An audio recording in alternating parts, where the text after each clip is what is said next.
Another commonly discussed and used commercial compound for offsetting hair loss and stimulating hair growth is ketoconazole. Sometimes this is known as Nizoral, where Nizoral is the brand name of a shampoo. Ketoconazole is an antifungal that was initially developed to treat dandruff and severe psoriasis. So ketoconazole has been shown to be effective in increasing hair number. It's also been shown to be effective in increasing hair diameter, which is somewhat surprising because one of the common side effects of ketoconazole is drying, thinning, and brittle hair. So what's going on there is a little unclear. We'll return to that in a moment. The mechanism of action for ketoconazole is pretty interesting. Remember earlier we were talking about the sebaceous gland and the production of sebum, that oily stuff, whose very name seems to evoke disgust in certain people. Well, ketoconazole can disrupt some of the fungal growth that frankly, we all have on our scalp all the time. I know this is a surprise to many of you, but you are constantly bombarded with viruses, bacteria, and funguses all the time. But we manage to battle those off with our immune system, either by physical barriers, such as an oil barrier, like the sebum, or through antimicrobial action, so chemical approaches, our immune system, the sebum, etc. Ketoconazole acts as an antifungal that in some way seems to reinforce the properties of sebum at keeping out other fungal infections. And the net effect, at least as far as we know, is a mild reduction in DHT. Now, exactly how this happens isn't really clear. What is clear is that the use of ketoconazole shampoos 2 to 4 times per week with a scalp contact time of about 3 to 5 minutes has been shown to give about an 80% response rate of maintaining hair that would otherwise be lost. So that's pretty dramatic, 80%.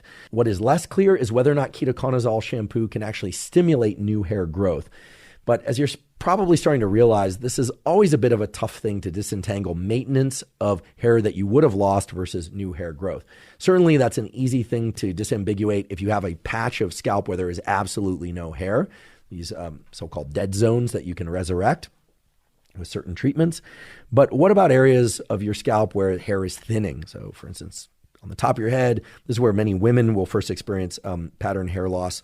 Alopecia is right at their midline. You know, especially if they have a part right there, they'll start to notice that under very bright light, fluorescent lights in particular, they'll notice a thinning of their hair there, or in the forehead region.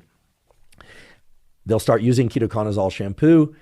Again, the typical recommendation is 2 to 4 times per week with a scalp contact time of 3 to 5 minutes and really rubbing it in and then rinsing it out. You don't need to be super vigorous, but you want to make sure that it gets down into the follicle and around the follicles, not just sitting on top of the hair, which is going to be especially important for people who have long hair to really massage it in. Well, they will experience a growth of hair in that particular region that almost certainly were due to miniaturization of the hair follicle and reduction of the total population of stem cells in that follicle, as opposed to complete loss of the stem cell population. The reason we say this is that there's no reason to think that ketoconazole can actually stimulate IGF-1 or activate growth itself. It's probably offsetting some of the reductions in the anagen phase and some of the exacerbation of the telogen phase. Now, if you decide to use ketoconazole as an approach to offsetting hair loss, it's very important that you get a hold of a shampoo that's at least 2% concentration of ketoconazole. This is important because a lot of the ones that are available out there, especially online, are going to be 1% or lower. So you want to try and obtain a ketoconazole shampoo of 2% or higher concentration of ketoconazole because it has other things in it, of course. I should mention that there are occasional side effects with ketoconazole. The rates of side effects from the meta-analyses and reviews that I read were somewhere between 1 and 8% of people will experience some side effects. But those side effects tend to be pretty mild. Things like irritation of the scalp, things like thinning and brittleness of the hair that sometimes can be offset by using shampoos that contain things like biotin. I know many people are probably curious about biotin, which is a protein that can be incorporated into the keratin. Whether or not different biotin-enriched shampoos can really enhance the total amount of biotin that gets incorporated into the hair isn't clear, but it is clear that having sufficient biotin around is important. So if you get a little bit extra from your shampoo, you can imagine how that would, quote unquote, tap off the amount of biotin in that hair. And there are people out there saying that biotin-enriched shampoos have done wonders for them. Who knows? I'm not going to dispute their experience.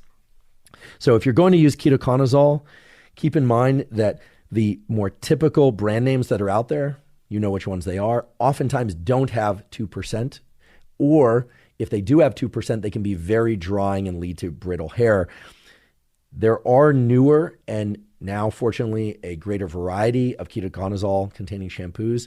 We as a podcast and I don't have any affiliation to any of these, but I will provide links to a couple of the more prominent ones that are known to have 2% concentration of ketoconazole, as well as some other things in them known to offset some of that dryness and brittleness that ketoconazole shampoos can trigger.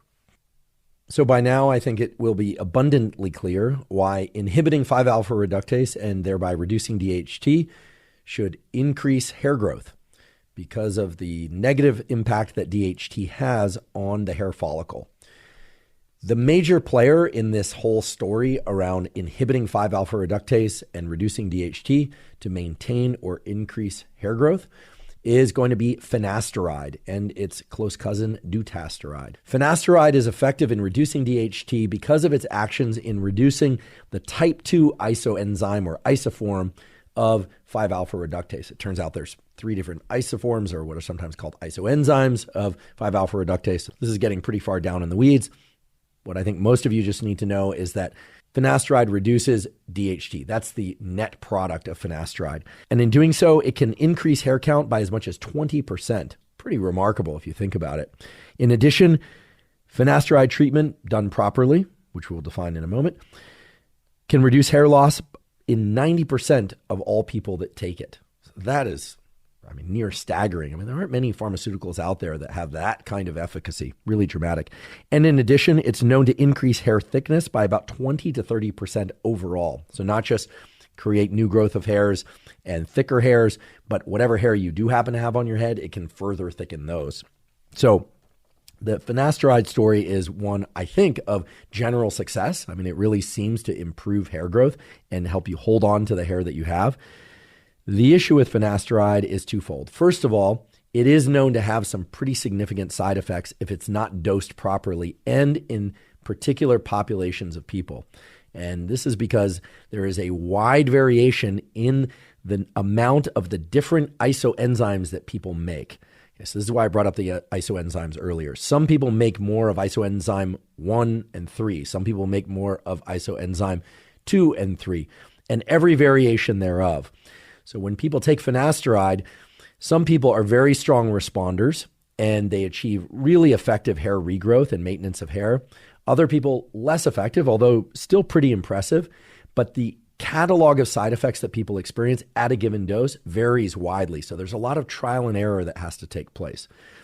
I also should point out that finasteride comes in 2 major forms. There's an oral form and there's a topical form. So this is not unlike our discussion of minoxidil